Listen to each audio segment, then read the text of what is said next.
Welcome to the Hawaii Book and Music Festival, the Wellness Track, for a panel on blending the art of food and cooking with the science of medicine.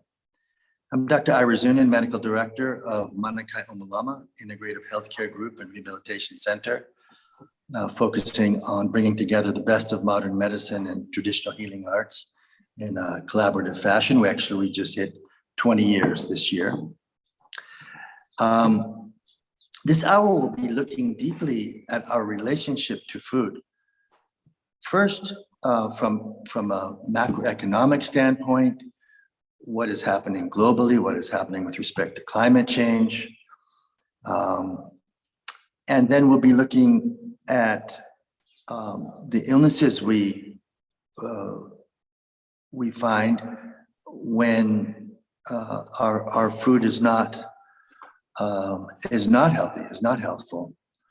Our two speakers today are an economist and a practicing physician.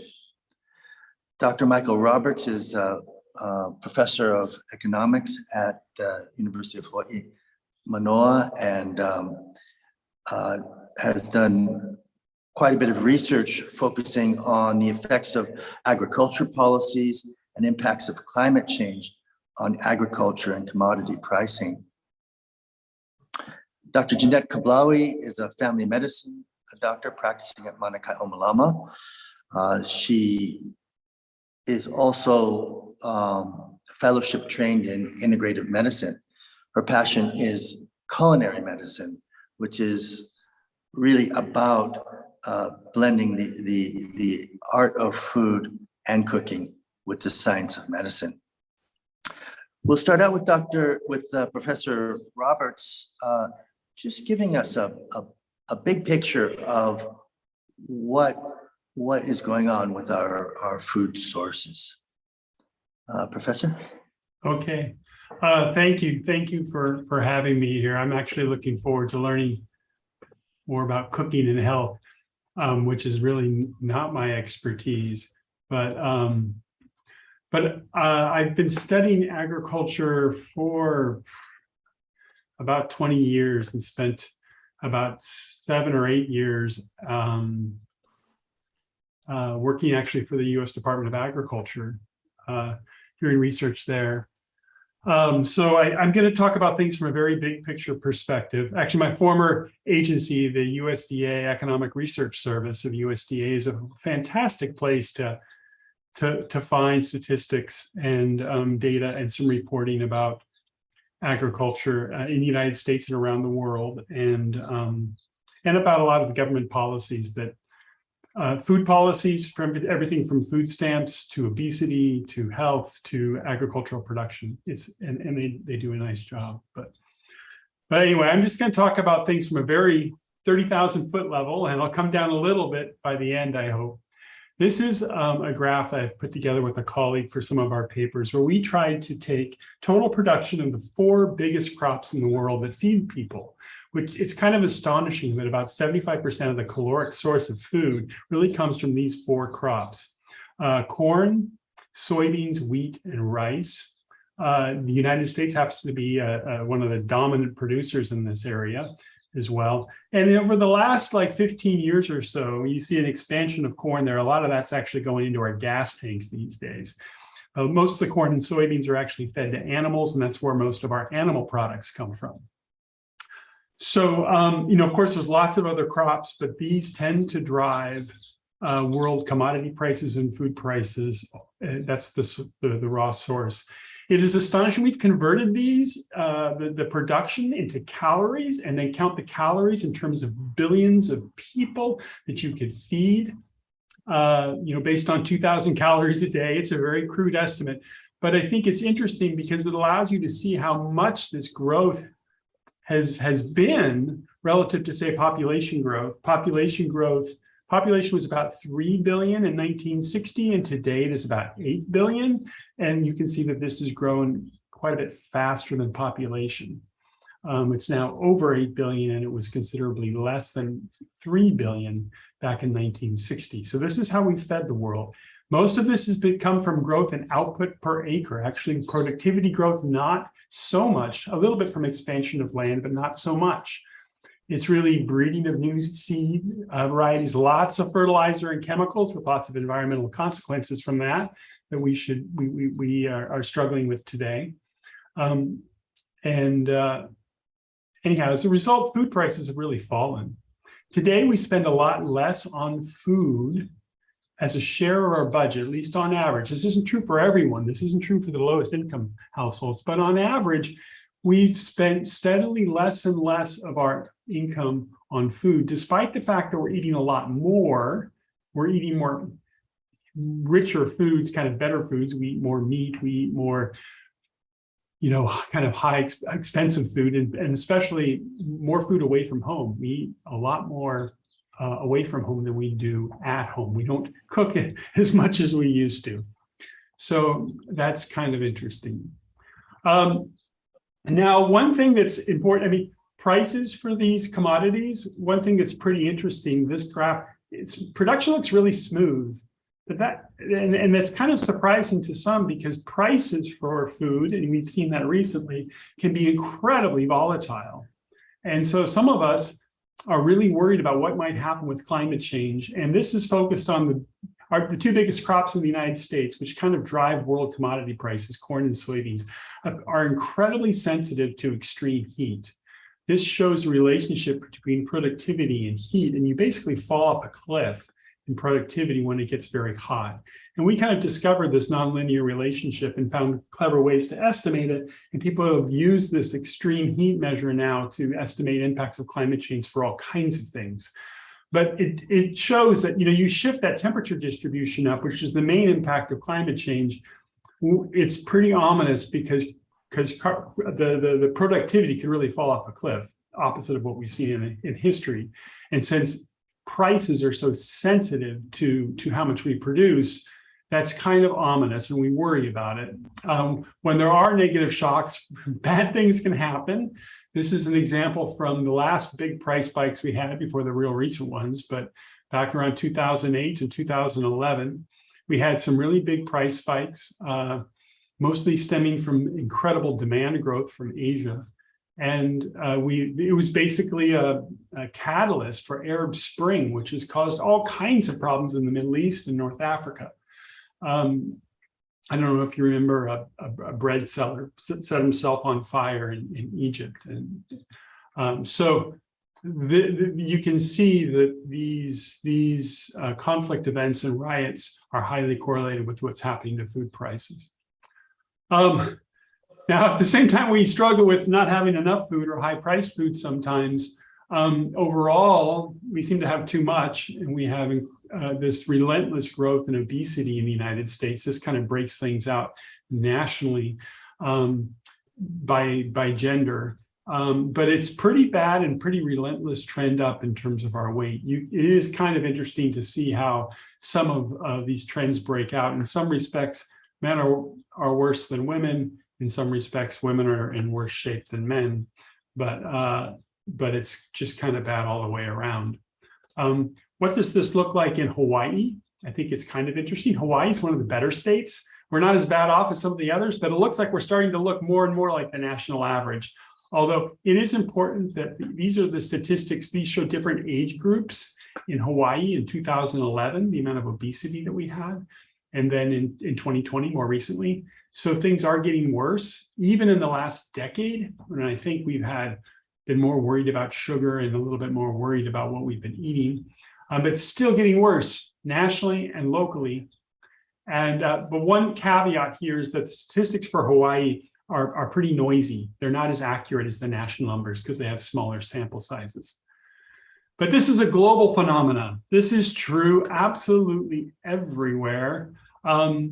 This is a wonderful place to look at stylized facts, but this shows what's been happening to obesity in the whole world over time. And every place is getting bigger. Even India, which is one of the skinniest countries in the world, you're seeing obesity rates really climb at a steady rate. And you can go back and add countries from wherever you like in the world, and you will find it absolutely everywhere, a very similar trend that's relentless and upward. We're all gaining weight.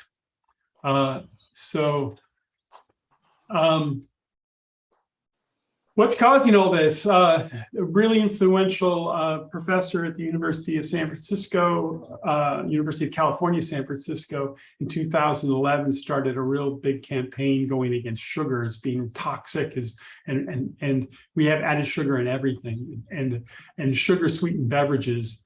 Finally, we've been reducing consumption of those, it looks like, and total sugar consumption is finally going down a little bit. But it's kind of amazing to see the relentless rise in obesity, and you don't see per capita consumption of sugar really taking off. I'm not saying sugar is not the problem; it still might be, but it's kind of amazing. Here's a recent study that I found very, very interesting. Some economists studied a new policy in Chile, where they encouraged people to stop eating unhealthy food by putting big fat labels on the front that said, "This is unhealthy, don't eat it," basically. And by putting these very clear labels, not like our nutrition facts labels, very clear labels that this is not healthy food, that affected people's consumption. It affected their sugar intake, and it affected their total calorie intake. And it reduced it in two ways, in part because people stopped buying those foods, but also because the manufacturers changed what they produced. They put less calories and less sugar and less of the bad stuff in, so they could just get below the threshold of what was allowed. Above that threshold, then you had to put a label on. So they adjusted their ingredients a bit. And so this graph kind of decomposes how people changed their habits and how the products changed. So labels affect both supply and demand of what we do. So I don't know all the details of what's really going on in terms of obesity. I think we probably all have some ideas, but I think we still have a lot more to learn.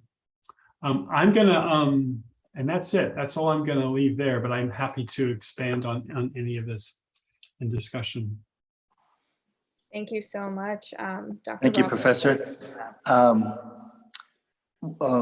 So you're tuned into the Hawaii Book and Music Festival, the wellness track, blending the art of food and cooking with the science of medicine.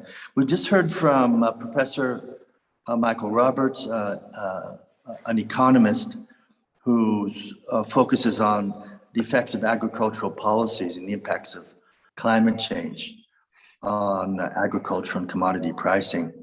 We're going to shift over to a local physician, Dr. Jeannette Qablawi, who is a family medicine doctor at Manakai o Malama and is fellowship trained in integrative medicine. One of her passions is what she calls culinary medicine, blending the art of food and cooking with the science of medicine. Dr. Qablawi, welcome. Thank you so much. And thank you so much for allowing me to be here and spread the word of culinary medicine. A lot of people are probably wondering why I became so interested in that. And I'll just start with that first. So when I was in medical school doing my training, I would see a lot of very sick people and, learn about the traditional ways to treat them, a lot of symptom management, but a lot of the time I was realizing we weren't getting to the root issue. What was their lifestyle like? What were their stress levels like? What kinds of things were they eating? Were they exercising? And I was just seeing that this wasn't covered because of multiple reasons, times constraints with doctors, etc. And that was a huge key piece that was missing. And for me, I felt like if I was going to continue to practice medicine, this was something that I couldn't ignore. And that was one of the reasons why I became really interested in an integrative approach to medicine. And then for culinary medicine, I've always had an extremely strong connection to food from both of my cultural backgrounds. I come from a Palestinian family and a Puerto Rican family, and both of those are tied on with food. And food is so important because it brings us into connection with life, with the land, and with community. And unfortunately, as Dr. Roberts was mentioning, it's something that we're losing. People are no longer stepping in the kitchen. They're going out for their food, and at what cost? And we're seeing that it's at a tremendous cost. Some of the things that we see with obesity and why we, are so concerned about it is that compared to healthy weight people, people that are obese are at higher risk for multiple serious diseases and health conditions. Things that I typically see are high blood pressure, high cholesterol. You get into other things like type 2 diabetes, and then musculoskeletal problems, and it's a whole range of issues. And from that, there's actually coined a term called metabolic syndrome, and that's characterized by a cluster of biological factors that are going on. We typically see abdominal obesity, high cholesterol, high blood pressure, and type 2 diabetes. And those are all combined together, really affecting people's health. And you're trying to work to manage all of these different symptoms with medications. But if we don't talk about lifestyle changes, we're really doing a disservice to our patients. Another thing that we have started to see rising is something called advanced metabolic syndrome. And that one we see when you have all those symptoms, all that extra weight, your body is carrying all of that load. You start to see things like chronic pain. And then there's also a very big link with obesity and depression as well. And we start to see that included in it as well. Another health risk is cancer. Obesity puts you at higher risk for multiple types of cancer. So when I take all of that into account, when I'm seeing a patient, I really want to get to the root issue with them. And that's where I find culinary medicine being such a great tool. We all have probably heard of nutritionists and seen them, and they are great and vital tools for us. But I think what we're missing and where culinary medicine comes in is connecting that link of, okay, these are good foods and this is what you should be eating. And then sending a patient home and they're like, oh, okay, I mean, what do I do with that? I know it's good, but I don't really know how to cook. So the gap that closes that is culinary medicine, where when you're seeing a provider that's educated in it, they can give you information on healthy foods, and then here's a recipe, why don't you try this? Here are some other educational videos, resources to see to help build up your culinary skill game. And we see so many benefits to home cooking. There's much better portion control, less calories, less additives, less fat, less sugar, and also healthy dietary patterns like sharing meals with people. So those are a lot of the things that I love about culinary medicine. But things that we also need to take into account with this when we're talking to patients is barriers that they might have to cooking and what could be stopping them. Because giving someone a one-size-fits-all kind of approach is not helpful, because we don't know, like, do you even have access to, a stove? What does your food situation look like? What are your barriers? And once we collect that information, then we can really tailor a better approach when it comes to giving recipes that match with where the person is at. So that's one of the things that I really, really love about it.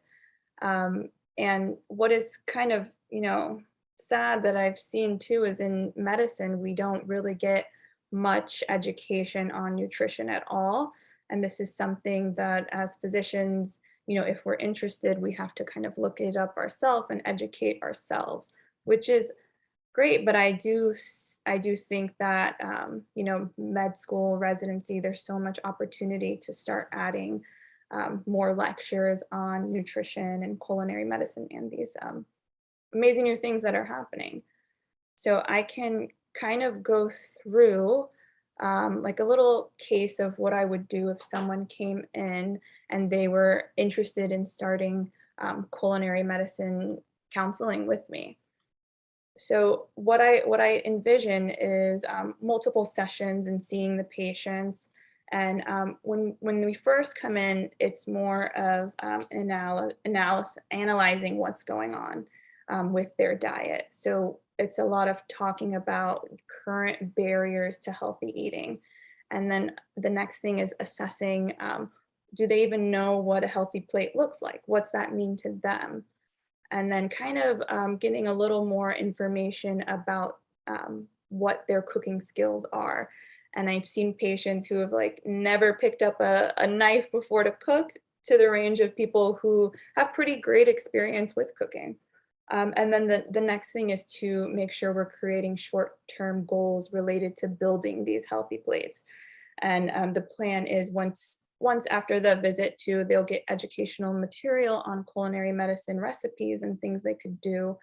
And I would like to see like a 2-week gap until I see them again. And in those 2 weeks, that's time for you to start building up that practice, time to start implementing some of those recipes, time to see like what your cooking style is and building that. In the second session, what I typically like to do is talk a lot about label reading and helping people get more educated on which foods are healthy or not. And just like Dr. Roberts mentioned, in Chile, they made it very easy, putting these very large stickers on healthy, not healthy. I mean, I think that would be something great if we could implement here too in America, because it is very, very hard to read these labels and figure out exactly what's going on in them. And then another thing that I like to talk about is good fats, bad fats, what are fats. A lot of people don't even know the difference between these things and which types of fats they should be watching out for, which types of fats are good for them, which types of fats are good in moderation, and how we can use these things to our benefits. And I also like to talk a lot about the anti-inflammatory diet, which is it's not that new, it's based off of like the Mediterranean diet, but I do also like to be sensitive about people's cultures and preferences, and maybe a Mediterranean diet is not the best diet for you, it's not the food you like. So I go a step further and talk about ancestral diets, because typically before a lot of the processed foods and fast foods were created, everyone's diet, whichever part of the world your family came from and what foods were there, was likely anti-inflammatory. So that's always something to think about too, just to be culturally sensitive. And then another thing after the whole grains is talking about like our vegetables and fiber content. One of the paradoxes that we were talking about was that we have so much food, why are we so obese? And that is intrinsically linked to our low nutrient dense foods. All of these processed foods, when we consume them, our body gets them in and they start to break them down and realize that they're still missing all of these nutrients it needs. So it signals again that feeling of being hungry. And again, they reach for a processed food again, and it's this vicious cycle of never getting the adequate nutrition that you need and filling up on empty calories, so to say. And they don't have like a benign consequence. It leads to all of those things we were talking about. So when I am doing the culinary medicine visits, it's a lot of teaching, but it's also a lot of shared decision making with the patient to make sure that what we're going over is something that's actually achievable for them. It's goals that they can actually see themselves doing. They are helping to come up with these goals, so there's a sense of accountability there. And some of the things that I will probably teach at the second session is how to cook whole grains, safe, effective knife skills for cutting vegetables, and then again, just like a check-in for how they were the 2 weeks before to see how everything went, what were some barriers, what things went well, and kind of do a check-in with that. And I love it too when we get the whole family involved, because typically when I see a patient who's obese, it's usually affecting the entire family as well. And especially with pediatric patients, they're not the ones making the choices of their food. So it's extremely important to get the parents involved and their own buy-in and saying, you're the one bringing in the food. Let's talk about what choices we're making with that. So then they would have another 2 weeks to kind of explore culinary medicine more, try out new recipes, continue to build up their knowledge.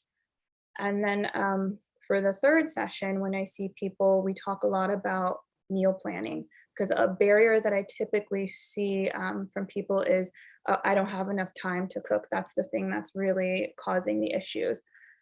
And that's definitely true. We don't have a lot of time to cook, but I like to stress the importance of trying to find at least 1 day or 2 days in the week where you can carve out and make some time for something that is so important for your health.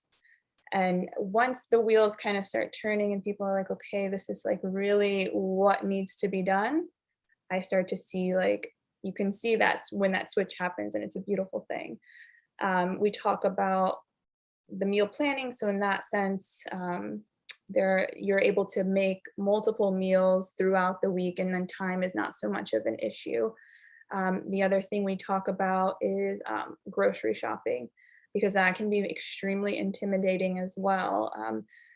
Typically, when we go to a grocery store, a lot of them are built the same way. We're around the periphery of the grocery stores where we find the most fresh produce and the least processed foods. It's in between the aisles when we start going down there that we start to see a lot of the processed foods with the added sugars, added fats, low fiber, all of those things. So it's really helping people kind of get the lay of the land with the grocery store, and helping to get in there, in and out as quick as possible, with a plan. So creating a grocery list, planning ahead for your meals can be really, really helpful. So at that time, we, discuss any challenges again that they may have had. And then we'll go over a little meal prep and grocery list together. And then the other thing we like to start talking about too is, cooking with spices, and how important and beneficial they can be, and not being afraid to try new flavors. And it's really important too, if we're making like marinades on our own or salad dressings on our own, because a lot of those things that we can buy at the store have so many additives in them, and it just makes them extremely unhealthy. Something that you thought was going to be healthy, like a salad, can become something that's unhealthy if you're putting the wrong ingredients on top of it. So we talk about very easy, healthy dressings that they can make too. So then, give them that information. Another 2 weeks go by, and we have like our fourth session. We talk about repurposing leftovers as well, which is a time saver too. Let's say you've made a big batch of something. Well, if it was the lentils, like what else could we use these lentils for besides a lentil soup, in a salad, in a lentil burger, all of these different ways to start seeing ingredients and becoming more creative. And then another thing that we talk about is more basics too, like how to roast vegetables, how to make stocks on your own, and how beneficial these things can be too. And typically it'll be 4 sessions, and seeing where we get from there. And then, of course, if more sessions are needed, that's available as well. But you can really see a huge change when people start to realize that, they can take culinary medicine allows them to take their health back into their own hands and have a sense of control as to what's going in the body. And it can get much deeper than that too. That's very like basic. There's so many layers to it, which I love. It's like once patients start to understand those aspects of food and how it affects their health, then it might even trigger a deeper connection of like, well, what kind of sustainable farming actions are we doing, and how does that relate to our health? And thinking more along those lines too. And then, well, how does that affect the world? How does that affect everything else? So I love that it kind of plants that seed as well for patients. Thank you, Dr. Qablawi. You're tuned into the Hawaii Book and Music Festival, the wellness track, blending the art of food and cooking with the science of medicine. We have an economist, a professor of economics, Michael Roberts, who spoke, and Dr. Jeannette Qablawi, a family medicine doctor specializing in integrative medicine, who just spoke about the field of culinary medicine. I'd like to unpack a little bit this issue of cost. You know, sometimes when I begin to work with patients who are obese or diabetic on diet, many of them just feel that, well, you know, that's too expensive. I can't afford healthy foods. I would ask a comment from both of you on that. Can we eat healthy on a budget? I think we can. I do. It is going to involve a lot of planning, for one, but it is definitely possible. There are a lot of, you know, great options out there that don't cost a lot. And then depending on where we buy our foods can also play a big role on the cost too. So one thing that comes right to my mind are beans, dried beans soaked overnight, a large bag of them. They're not more than $5, I believe, and they can feed multiple people for a longer period of time. And it has a great source of protein, great source of magnesium, and a lot of other nutrients that we need. And that paired with fresh or frozen canned vegetables, if they're not able to afford more fresh options, those are still good, healthy options too. And I do think that there are ways to work with a person's budget to help ensure that they have a healthy meal. Professor Roberts, you know, you'd spoken about in Chile, their packaging states that, oh, this food is unhealthy. Is the Chilean government trying to point people towards healthier foods with any view toward cost? I don't think there is a focus on cost on their labels. US actually, my former agency, I guess the people who are watching this can't see this. I think the chat is only for us, but they've done studies on this, which is pretty interesting, looking at, well, can you eat a healthy diet? Some people complain about USDA's food pyramid, and I think it probably should be revised. Yeah. So there's different things, but there is a lot of healthy food that you can get that isn't so expensive. You know, one thing you hear a lot is getting frozen veggies. They can have most of the nutrients, but it can be a lot cheaper. That's true with fruit too. You can get a lot. I mean, I like to get frozen fruit. So you can get healthy food affordably. You know, and I mean, I think we probably, I hesitate to say, you know, what's really good and what's bad, because I don't really think that's truly my expertise. But I think food companies are very, the people who make all these snack products, they're very good at making food effectively addictive.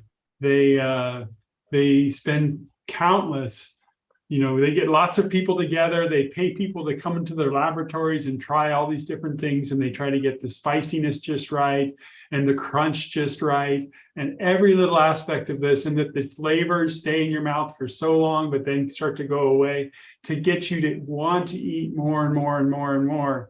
And of course, so there's this kind of an economic incentive to encourage people to do something that's really not in their interest. Economists don't actually deal with this very well, right? Because our starting point is that, well, people make choices, they're acting in their own best interest. And especially when it comes to something like food, I mean, a lot of it is very, you know, we're not making conscious decisions necessarily for some of these things that might be most unhealthy.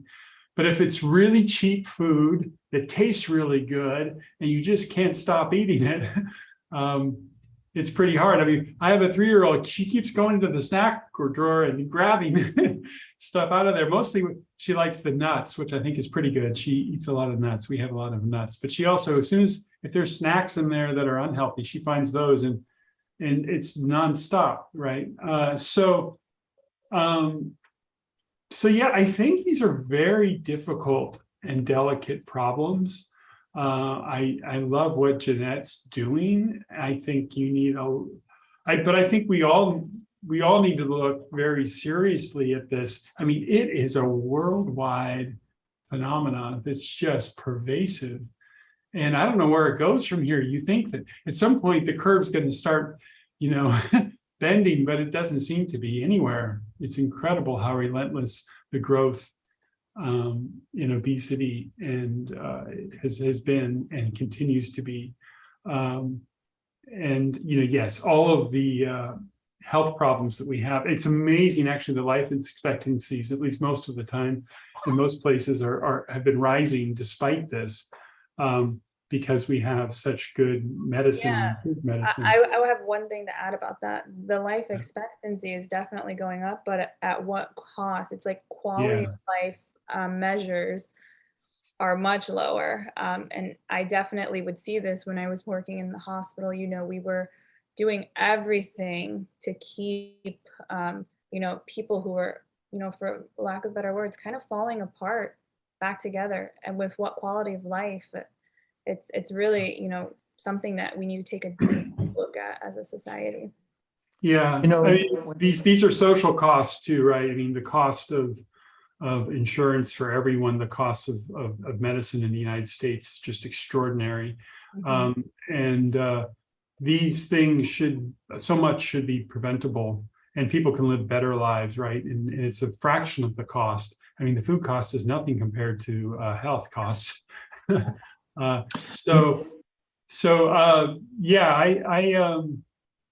think it's a really important issue, but I love to see studies that show some success, because I tell you, it's really hard. There are some pilot studies happening, actually. I think down in New Orleans and with Harvard, they're doing some studies. They're just randomized control trials. There's no meta-analysis yet, because there hasn't just been enough trials. But it's definitely, people are studying it and looking at the outcomes. On just shifting subjects a bit, on Hokulea's worldwide voyage, we went, we started out going through Polynesia to Aotearoa, to New Zealand, and the typical meals that we would have would be a little bit of fish, some uala, the sweet potato, maybe some poi or boiled taro, kalo, and some greens. And it tasted great, it felt healthy, and it was traditional food. I remember one time speaking with Auntie Francine Dudois, who's an RN, who's a nurse, and also a Native Hawaiian practitioner of La'aulapa'au. And she said, Hawaiians were muscular, didn't have a lot of adipose, weren't as heavy until cow. She says it's because of the cow. And Professor, you were saying that that the world gets most of its calories from rice and wheat, which we eat, but corn and soy, which is fed to animals. I mean, is there truth to that? Is that really a cause of obesity? I don't want to say it's a cause of obesity. I think I should be careful about what I say there. But red meat, I think, is pretty much universally thought of as being pretty bad for you and inflammatory, at least. But people do debate on whether that's. I don't know. Yeah, I was like, I don't know if I 100% agree with this. Yeah, I definitely see people debate that, and in these days, a lot of people are doing well with like, what is it? It's not the Atkins, the keto diet. Yeah. So I don't, and there are a lot of nutrients in meat, right? So and one thing that's clear though is when people can afford it, they buy meat. And it's a big source of caloric demand growth. So as Asia has become richer, their demand for meat and the feed grains is just extraordinary. We had a little tussle with a bit of that actually in world commodity markets when Trump had his trade war with China, but that's kind of an aside. But boy, they definitely are. They have a lot of new confined livestock operations, and the other big issue there, which people have very different views on, is how we make our meat. It's mostly confined livestock operations now, almost everywhere, even Brazil. And there's benefits to that. Less resource use. You're not using massive amounts of pasture. So it's efficient in terms of resource use in some sense, but you think of all the calories that a cow burns in its lifetime versus just eating the food directly. There is a lot of waste just from the fact that you're eating meat and not eating the grains or the fruits and vegetables directly. So these are really complicated issues, but it's very clear, even in India, which a lot of people there are vegetarian, and it's a sin to it's against their belief system to eat meat. They're starting to eat meat. When they can afford it, the incomes go up, people start to eat meat. So the demand for meat is really growing tremendously, and it is a resource strain. And there's animal welfare issues that I think people are increasingly worried about, and are a part of this.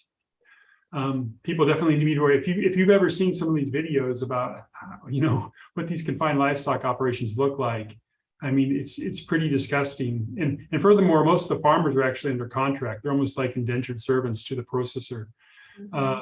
And they're all over this country. I've seen a number of them before, but they're going all over the world. That happened in the United States first, but now that's kind of happening everywhere. Dr. Qablawi, you were talking about, you had a fabulous article come out today in Honolulu Star Advertiser about culinary medicine. Mm-hmm. But one of the things you said was sort of you spoke about the relationship between the link between obesity on one hand and food insecurity. Now, Professor, you had said you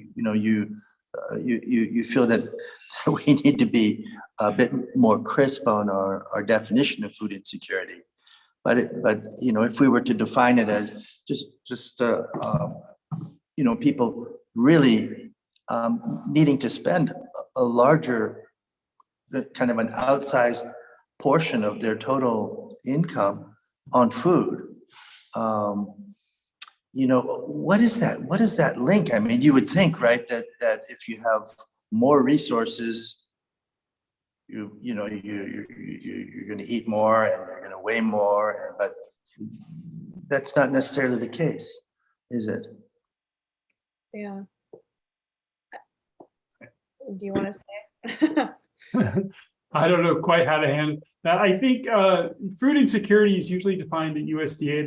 They take surveys and they ask people how frequently, they've been hungry, how frequently they felt like they couldn't afford enough food, that kind of thing.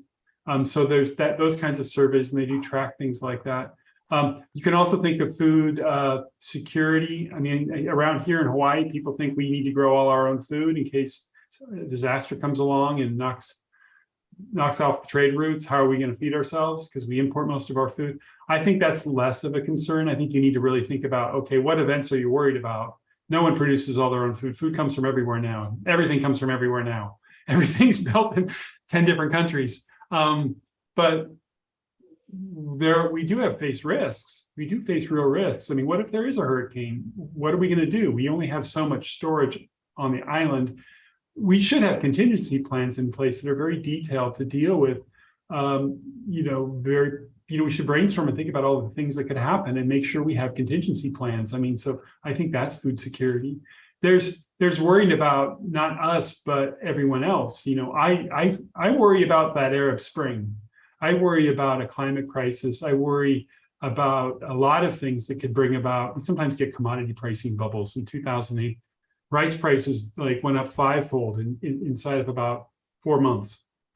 And you can imagine something far worse than that if you get a few bad years in a row that we just haven't seen. Actually, we've gotten lucky with climate change so far in the United States. The big breadbasket has gotten good weather, much better than has been predicted under climate change during the critical period. They have earlier springs, it's getting warmer, that's clearly happening. But the midsummer, where it's really sensitive, it's been cooler.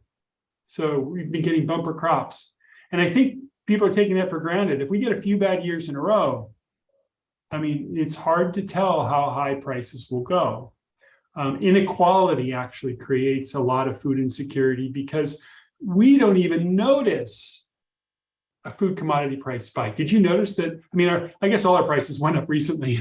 Most of that was probably fuel, but wheat prices went up and things like that. But there was a lot of problems in the Middle East because all the wheat couldn't get out of Ukraine and into the Middle East.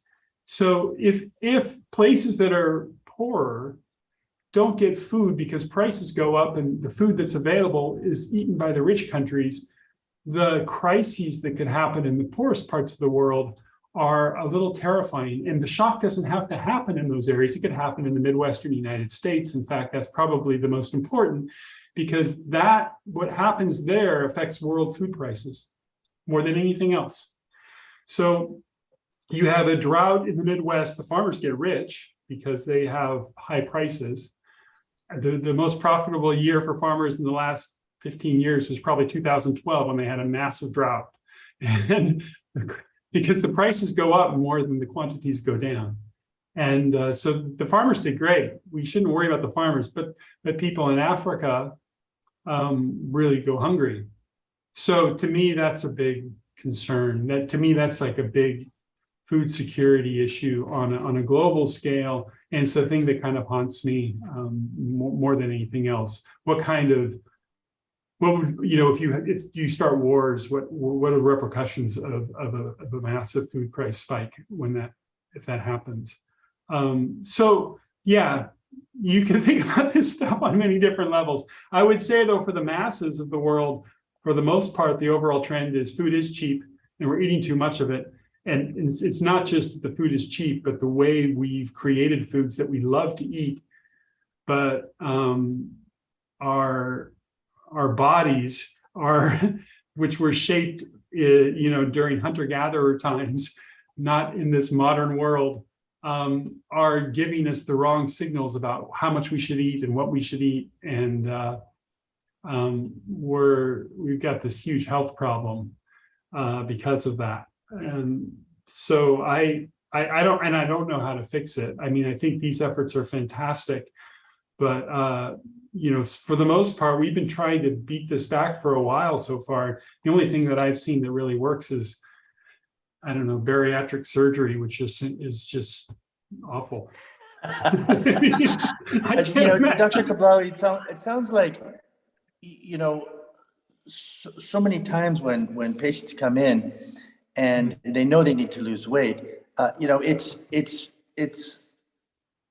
not fun, it's like a punishment what they have to do. But it sounds like what you're describing is this field of culinary medicine is a way to be healthier, to eat healthier, to achieve a normal healthy weight, but not be miserable doing it, to actually enjoy food more rather than less. Mm-hmm. That's true. That's extremely true. It's building this new relationship to food and understanding like the different qualities of food. Just to bring back that point about red meat, it's true, in excess, a lot of red meat and processed meats there's been studies that have shown increase in colon cancer from their consumption. So the quality of the food we eat is extremely important.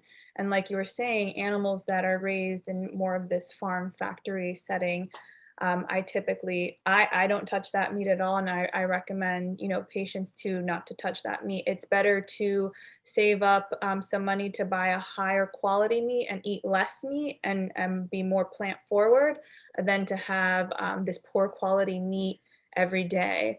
Because thinking about it, the cows or the livestock that are in factory farms, they are fed this diet that is not even their normal diet. We're feeding them, the soy and the corn, both which are genetically modified. And on top of that, they increase the level of omega-6 fatty acids, which are inflammatory fatty acids. And when we consume those cows, we are adding in more inflammation to our already inflamed diet. And a lot of the things that I see with patients too, if you are overweight or have any of those health conditions we were talking about, there is definitely low-grade chronic inflammation going on that's leading to a lot of those other side effects like heart attack, stroke, and cancers. So when I talk to patients, it's really about making sure the food that they're eating too is promoting this anti-inflammatory lifestyle and eating things that are higher in omega-3 fatty acids, which are anti-inflammatory fatty acids. And we see those more in, a cold water fish like salmon, mackerel, albacore, tuna, and then, making sure we're getting the right amount of nutrients from our leafy greens, fruits, veggies, and having a wide variety. I like to tell people, if your plate doesn't look like a rainbow, you're probably doing it wrong. You should see a lot of different colors on there. All of those colors signify different nutrients that you're getting in the body. So I agree. I mean, meat, I don't see it as, an extremely bad thing if done correctly, and the cow was raised or the pig was raised or whichever animal was raised in a humane way, and it was eating the foods that it was supposed to eat, it is good for you. But if not, then it's likely not good for you, and it's not really adding that benefit for you. Yeah, and you spoke earlier about sort of the social and cultural aspects of food.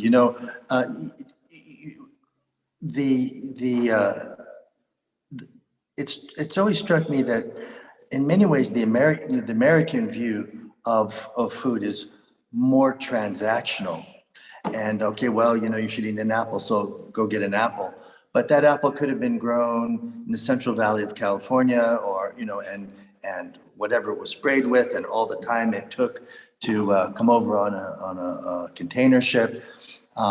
Some of the most joyful time that I have in my week is going to the farmer's market, and looking the farmer in the eye and seeing what they've grown, here on the islands. To me, that food tastes good, it feels good, and I really enjoy that social buzz. Yeah, it's really good. I mean, if we think about the standard American diet, the acronym is literally SAD, SAD. So our diet right now is making us sad, and it has all of these huge implications on our health, and we've really lost our connection to food, and people aren't stepping in the kitchens more, and we're losing, to a sense, some of that cultural knowledge too, ancestral knowledge that was passed on, because through food, people have shared culture and joy. Food is typically the main thing around celebrations and all of these things, and it's sad to see that we're losing some of that social aspect of it too. Yeah, we have just a few minutes left. Professor Roberts, would you have any closing comments? Given the information you've shared, on what should we do? Where can we go on the islands? What should be the priority in terms of our relationship to food? Yeah, I mean, I agree with all of you, and I think we need creative programs, I guess, like this. And people need to go out well, we need to stare at the problems clearly. One thing that I think I'll say is a kind of a quantity economist. Here in Hawaii, we don't have very good data on anything. We don't really know as much about our islands and like, because there's different challenges in different ethnic groups and in different areas.